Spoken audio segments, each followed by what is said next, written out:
Boa noite, queridos companheiros. Que a doce e meiga paz de Jesus possa estar conosco. Hoje vou falar resumidamente sobre a desgraça real.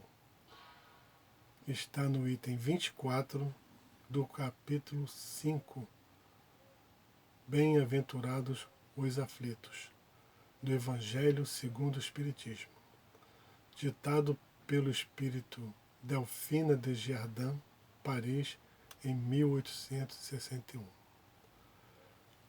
Todo mundo fala de desgraça. Todo mundo já passou algum tipo de desgraça, ou já presenciou algum tipo de desgraça. Porém, Delfina nos traz uma interpretação diferente, porque ela diz que a desgraça real não é aquilo que a gente supõe. Está muito longe. Então, o que seria para a gente a desgraça real? Segundo ela, a desgraça real não está na miséria, na fome, na morte, na traição e tantas outras coisas mais. Né? Que isso tudo são coisas que a gente pode explicar, porque às vezes é alguma coisa que nós estamos passando, alguma coisa que nós estamos reparando, ou então foi alguma coisa que nós provocamos através dos nossos atos, das nossas decisões. Então ela fala que a verdadeira desgraça, porém, está nas consequências de um fato, mais do que o próprio fato. Ou seja, né, aquilo que causou o fato, muitas vezes pode não ser uma desgraça, mas a sua consequência pode ser uma desgraça. Ela cita que o acontecimento pode ser considerado ditoso quando na realidade acarreta consequências funestas. Não é realmente mais desgraçado do que outro que a princípio causa viva contrariedade, acaba produzindo um bem? Quer dizer, isso a gente percebe claramente e acontece com a gente muitas vezes. Por quê?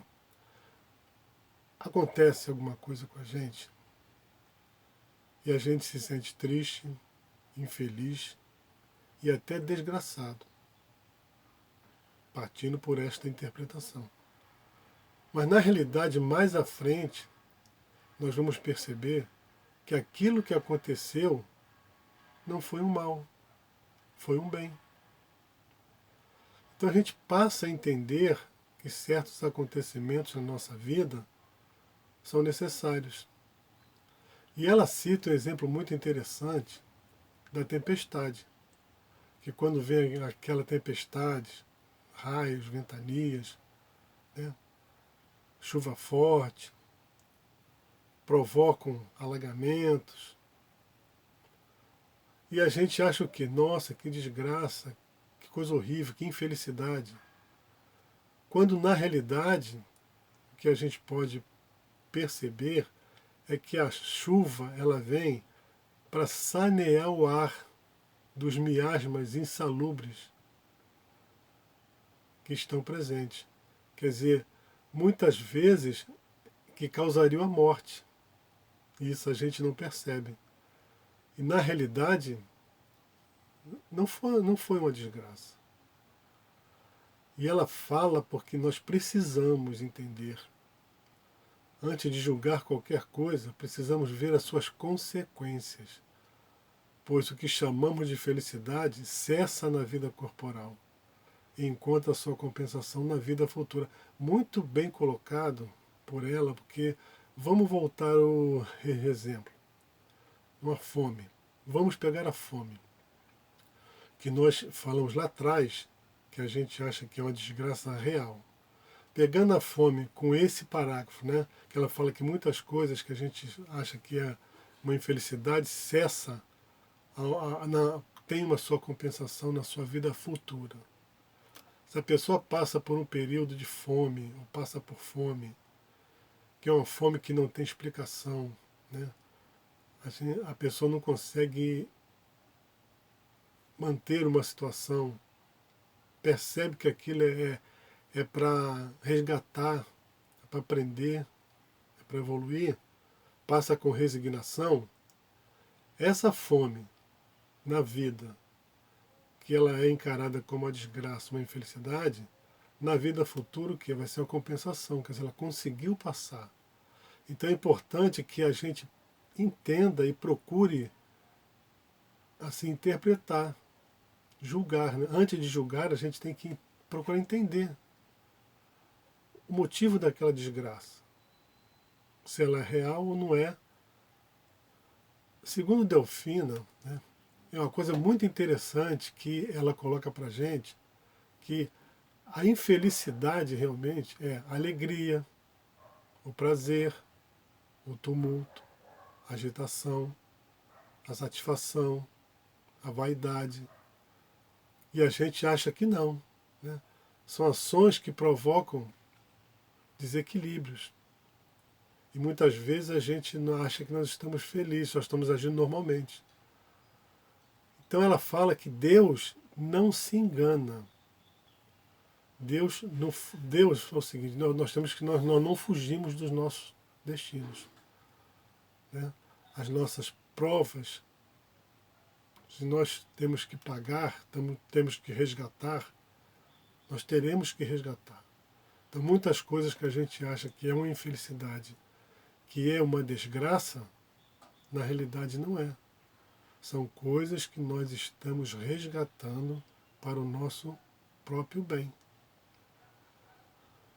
O Espiritismo vem nos esclarecer a verdade e o erro, tão singularmente deformados pela nossa cegueira, que é o Espiritismo, conforme nós já temos vários exemplos, através dos nossos estudos, através de palestras, de eventos, a gente consegue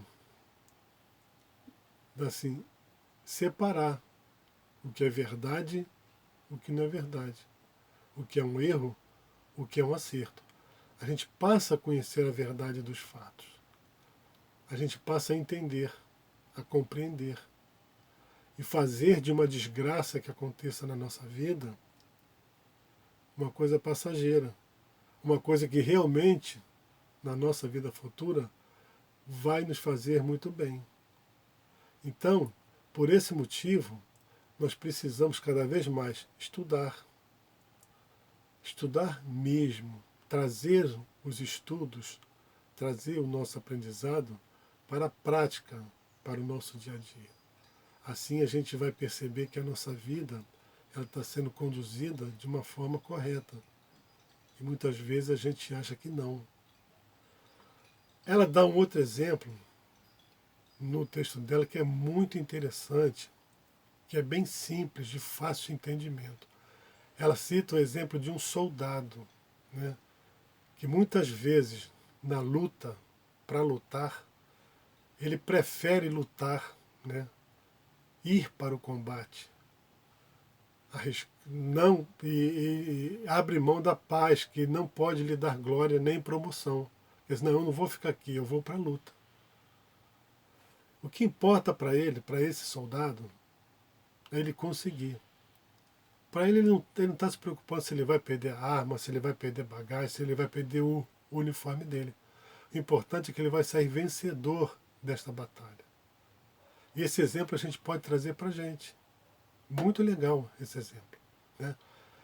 Nós não podemos ficar acomodados diante das nossas dificuldades ou diante de ver um fato que cause dificuldade.